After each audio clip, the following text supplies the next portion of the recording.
Let's see how you can easily create a poll on your WhatsApp channel using your iPhone or Android. For that, first you have to open up your WhatsApp, then go to the Updates tab and open your channel.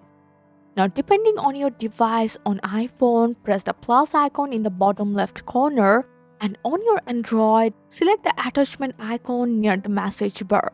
And from there, choose Poll from the menu. Next, go ahead and type your poll question or title, then start adding your option. You can include as many as you like. Here's also a toggle that lets you decide whether people can vote for multiple options or just one. You can turn that on or off based on your preference.